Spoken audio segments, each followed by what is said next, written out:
Hello မင်္ဂလာပါ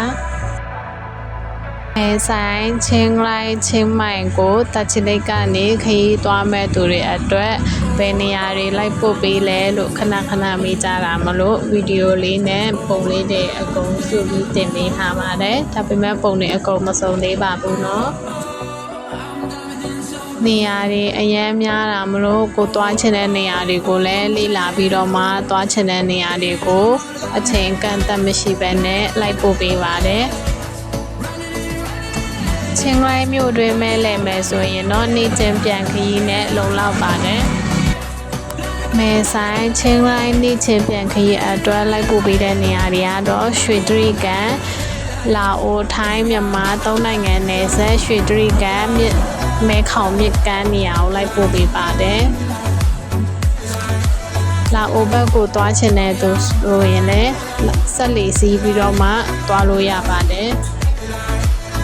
ချင်းရိုင်းမြို့တွင်းကိုရောက်ပြီးဆိုရင်ဖျားဖြူဖျားပြကွမ်ရင်မဲတော့လာလီတာကဖေးလက်ဖက်ချန်စင်ကာပတ်ကုန်တိုက်တွေဖြစ်တဲ့ Big C ရဲ့ Central Plaza ရဲ့အခုကချင်းရိုင်းမြို့ထဲမှာတိုးချန်နေအများများလာမလို့တိုးချန်သွားချင်တဲ့သူတွေကလည်းကိုရွေးတဲ့တိုးချန်ကိုလိုက်ပို့ပေးလို့ရပါတယ်မဲဆိုင်ကနေချင်းရိုင်းကိုဆေးရုံစီခန်းပြမဲ့သူတွေအတွက်လည်းဆေးရုံကြိုပို့ဝန်ဆောင်မှုတွေစကပြန်လိုက်လုပ်ပေးတာတွေကိုလည်းဝန်ဆောင်မှုပေးပါတယ်ချင်းမိုင်ထိသွားမယ်ဆိုရင်တော့ချင်းမိုင်အတွက်ခရီးစဉ်ကအနည်းဆုံး2ညအိတ်3ရက်မှခရီးစဉ်ကပိုအဆင်ပြေပါတယ်မဲဆိုင်ချင်းရိုင်းချင်းမိုင်ကို2ညအိတ်3ရက်ခရီးစဉ်3ညအိတ်4ရက်ခရီးစဉ်တွေရှိပါတယ်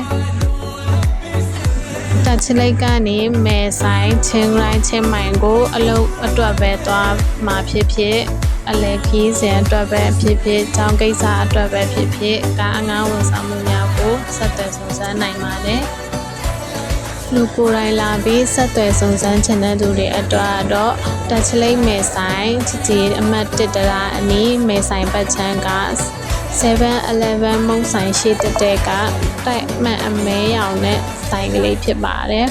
ပစ္စည်းဆိုင်မှာပါဖုန်းနဲ့ဆက်သွယ်နေတဲ့သူတွေအတွက်တော့မြန်မာဖုန်း399251561543 Viber ဖုန်းနံပါတ်399251561543ကိုဆက်သွယ်မေးမြန်းလို့ရပါတယ်ဗီဒီယိုလေးမှာပြောခဲ့တာလေးတွေအတန်အစင်မပြေတာလေးတွေရှိ